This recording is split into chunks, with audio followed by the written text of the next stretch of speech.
ఏమైంది? పెద్దమ్మ,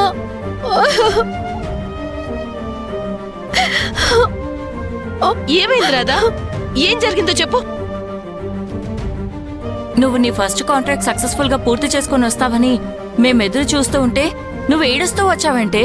నా బతుక్కి ఆ ఏడుపు ఒక్కటే మిగిలింది. ఆఫీస్ పార్టీలో ఏదైనా గొడవ జరిగిందా? నీ ఫుడ్ ఎవరికి నచ్చలేదా? అందరికీ బాగా నచ్చింది, కానీ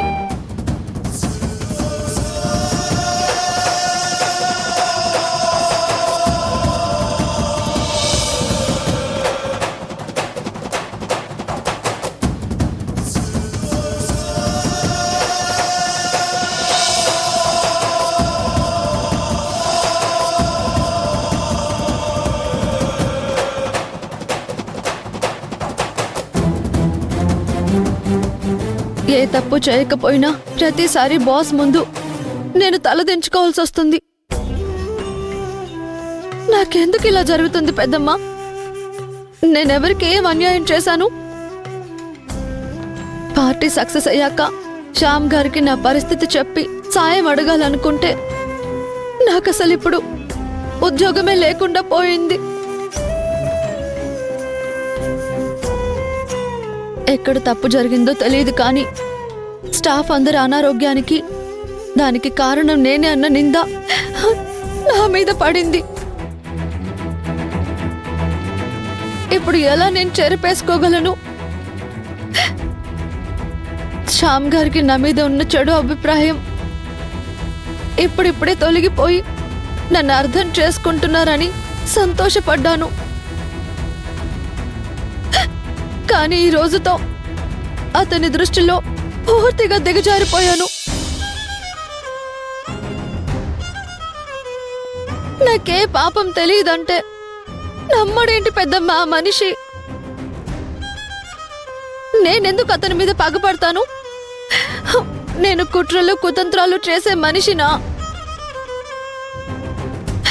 ఎంత అవమానించాడో తెలుసా? ప్రాణం పోయినట్టు అనిపించింది. ఊరుకోవే, స్టాఫ్ అందరూ సఫర్ అయ్యేసరికి ఆయన బాగా డిస్టర్బ్ అయినట్టున్నారు. ఆ కోపంలో మాట్లాడుంటారు. కోపం వస్తే తప్పు చేశానో లేదో తెలుసుకోకుండా తిట్టడమేనా? తప్పు చేయకుండానే మాట పడితే మనసుకి ఎంత బాధగా ఉంటుందో పండవాళ్ళకి తెలుస్తుంది.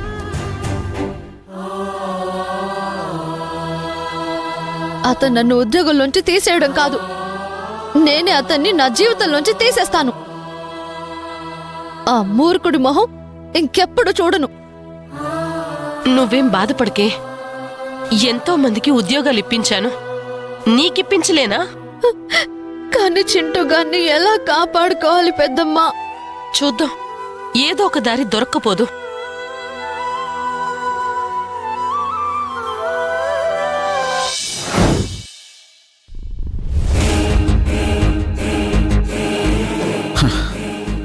ఆలోచించడానికి ఏం లేదమ్మా. ఆ రాధ కావాలని చేసింది, నమ్మించి మోసం చేసింది. రాధ అలాంటి మనిషి కాదు అనిపిస్తోందిరా. నేను చూశాను కదా, నువ్వు కూడా తన గురించి బాగానే మాట్లాడావు కదా. అక్కడే తప్పు చేశానమ్మా. మనిషికి ఇగో ఉన్న ఆలోచనలో మెచ్యూరిటీ ఉంది అనుకున్నాను. తన్ని అపార్థం చేసుకుని నేనే అనవసరంగా గొడవ పడుతున్నానేమో అనుకుని తన విషయంలో కాస్త వెనక్కి కూడా తగ్గానమ్మా. తనకి డబ్బు అవసరం ఉండి నా ఆఫీస్లోనే క్యాటరింగ్ బిజినెస్ మొదలు పెడితే నేను తనని సపోర్ట్ చేశాను. యానివర్సరీకి ఫుడ్ ఆర్డర్ ఇచ్చి ఎంకరేజ్ చేశాను.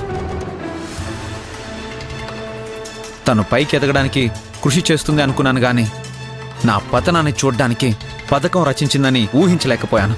లేదు శ్యామ్, నువ్వు పొరపాటు పడుతున్నట్టున్నావు. తను మాటపడని మనిషి గాని మనుషుల మీద పగపట్టే రకం కాదు. రాధకి నీ మీదున్నది అసహ్యమే గాని అంతు చూడాలి అన్నంత కోపమేం కాదురా. అయినా పంతంతో మాట అనుకోవడమే తప్ప పగపట్టే అంత శత్రుత్వం ఏముందిరా మీకు? అదే నాకు అర్థం కావడం లేదు. నేను తనకి ఏం అన్యాయం చేశానని నా వెనక ఇంత కుట్ర చేసింది? నా మీద కోపం ఉంటే నా మీదే చూపించొచ్చు కదా. ఆఫీస్ స్టాఫ్ అందరినీ బలి తీసుకోవడం దేనికి? అమ్మ, వాళ్ళంతా హాస్పిటల్ అడ్మిట్ అయ్యి ఉన్నారు. ఎవరికైనా ఏదైనా జరిగితే నన్ను డీఫేమ్ చేయడానికి అంతమంది ప్రాణాలతో చెలగాటం ఆడాలా? రాధకి డబ్బు అవసరం ఉందిరా. తను ఫుడ్ బిజినెస్ స్టార్ట్ చేసింది. అలాంటప్పుడు తను పార్టీ సక్సెస్ అవ్వాలి అనుకుంటుంది గాని చేజేతులారా తనే ఎందుకు చెడగొడుతుంది?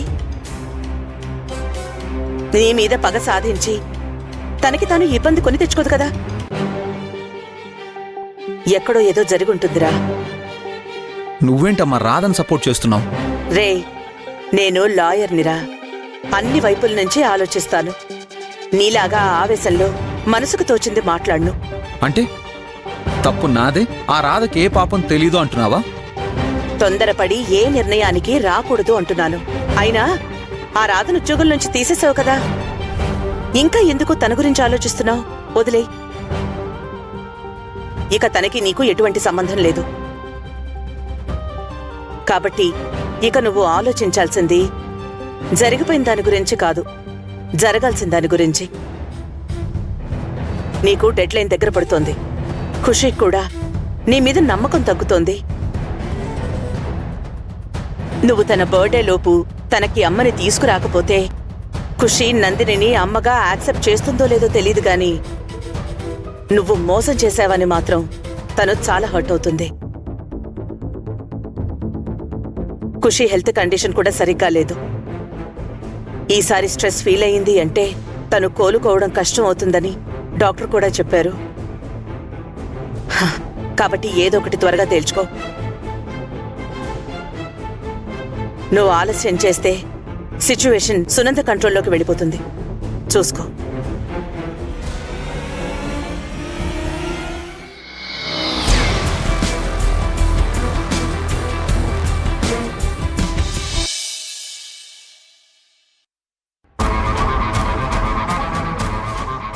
ఏం నాగవల్లి, నీ భర్త నీ దారికొచ్చాడా?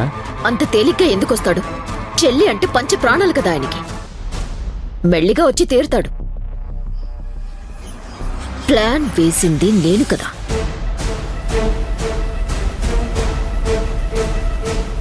నీ భర్తను నమ్ముకుంటే ఏమవుతుందో అర్థమైంది కదా.